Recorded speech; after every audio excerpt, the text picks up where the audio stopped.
I'm Sarah. Welcome to the Daily English Show.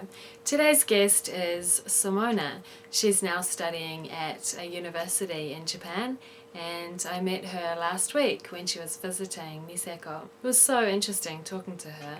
She's half Lithuanian and half Ugandan, and she speaks many languages. She said that her family home is now in Uganda, but she spent the first half of her life in Lithuania.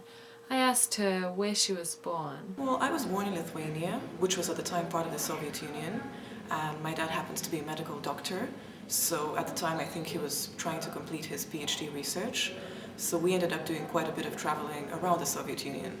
So I was born in Lithuania, but I remember living in Belarus, Russia and Ukraine before moving to Africa. Kia ora, in Stick News today, the Taiwanese government has given people shopping vouchers to stimulate the economy. Around 23 million people live in Taiwan. The government has just given them all a present, $3,600 worth of shopping vouchers. CNN reported the gift is a combination of a New Year's present and an economic stimulus package. And that was Stick News for Monday, the 19th of January. Kia ora.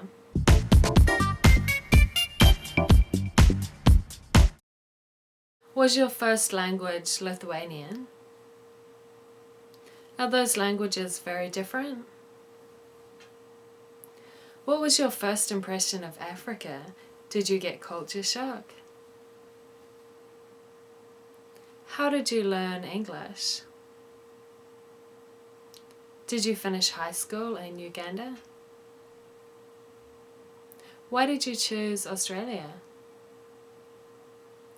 What are you doing in Japan?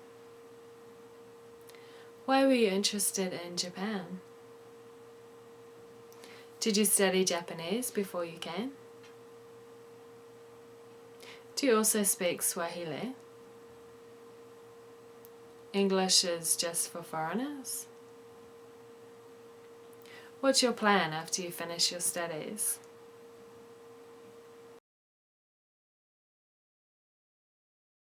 Have to say it was Lithuanian and Russian pretty much at the same time because, well, it's funny really, I have a few recordings of when I was a child, my first sentences, and they were half Russian, half Lithuanian, with really funny grammar in the process, but it was half and half. Grammatically there is some similarity, but when it comes to the way you write it or the way you pronounce it, yeah, pretty much, well, as similar as Japanese and English would be.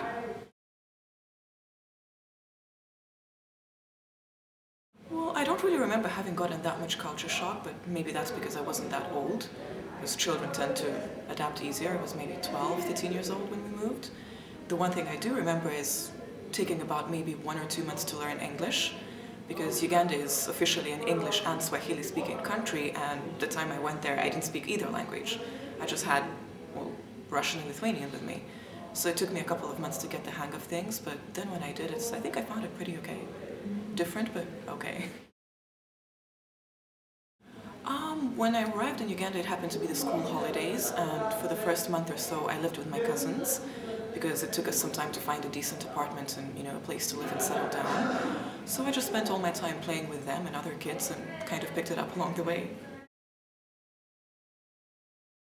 Yeah, I did my high school in Uganda, and then when I finished that, I went ahead to do my bachelor's degree in computer science. So I did one half in Uganda, but I completed the last half in Australia, in this tiny little town called Lismore. I don't know, at the time it seemed like a really interesting option because I'd been to the UK before and I'd never really had any serious interest in going to the States, but Australia sounded like loads of fun, so, well, being the kid that I was like, yes, let's go, new place, new people, want to check it out. Well, I'm doing my master's degree in Japan, so basically after I came back from Australia, I spent maybe a year and a half or so working, and then decided to apply to the Japanese embassy to see if I could get a scholarship, and yeah, I guess I got lucky and got one, so then I came here. Well, again, the same thing. When I applied for scholarships, it wasn't just to Japan. There was one more to the UK and one more to the States. And I ended up choosing this one because it's like, okay, UK and the States, they both speak English. I can do that too. Well, it's a pretty much similar culture. It's people I can understand, things I can relate to. So that's not really too interesting. And with Japan, I had no idea what to expect of this place. Because from the few little things I'd heard, it was like, wow, this is so different. So I came here primarily to see if I could figure out like this whole new culture, language and everything, but also to see if I could make some new friends, meet some new people, get to do some things I hadn't done before. I didn't speak any Japanese at all before coming to Japan. My master's program is 2 years, but I got an extra roughly 8 months so I could do the language. So when I first came to Japan, which was April 2007, I think, I had to do the 8 months of Japanese, intensive Japanese training every day, because my master's program itself is in Japanese. I don't do any of my classes in English. Well, of course it still is difficult. I mean, I'm really grateful for the fact that we did get to do the intensive course, because without that it would have been nearly impossible. But even so, sometimes when I listen to people speak, usually I can understand, 80, 90% of what they say. But when I look at a set of kanji on, somebody's PowerPoint presentation or something like that, then it gets quite a lot harder, because these are technical kanji, not like the everyday use, 2,000 kanji that you learn in class. So sometimes I have to resort to using a dictionary. Sometimes after the class I have to talk to the professor and ask him, for some translation to English or something like that. But it's bearable. Not easy, but bearable, I'd say.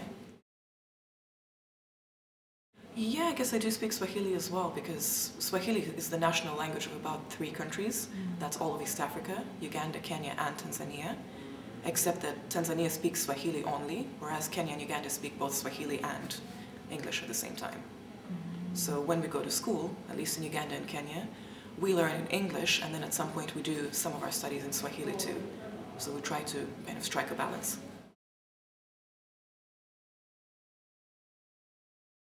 Oh my, a multitude of things, because officially we have English and Swahili, but when we look at the number of different ethnic groups in Uganda, I think it would total to over 50.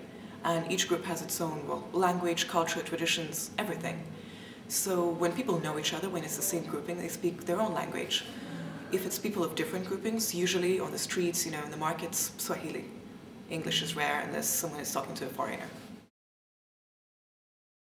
Well, no, we use English in our workplaces, so English is also used in the government every time there's some announcement or, some documents to be printed or whatever, because that was the country's first official language. Swahili comes second. But African people, of course, find Swahili more natural than they find English, so usually they just reserve English for those situations where it can't be avoided. So between friends, among family, with people that you're sure are not, from Europe somewhere, so they'll understand. Usually it's Swahili. Well, I don't know. I'm not really sure. My fiancé is Finnish, so at the moment we're sort of trying to figure out, are we going to Finland? Are we going to Uganda? Are we going to Lithuania, which is where I was born and spent some of my earlier years in? Or are we staying in Japan for a while? We're just, still bumming around and trying to figure everything out. But I think if I have my way, I might want to stay in Japan for an extra 2-3 years. True or false? Simona's first language was English. False. She was born in Uganda. False. She's now studying in Japan. True. She can speak Swahili. True. Her fiancé is Lithuanian. False. And that was the Daily English Show. See you tomorrow. Bye.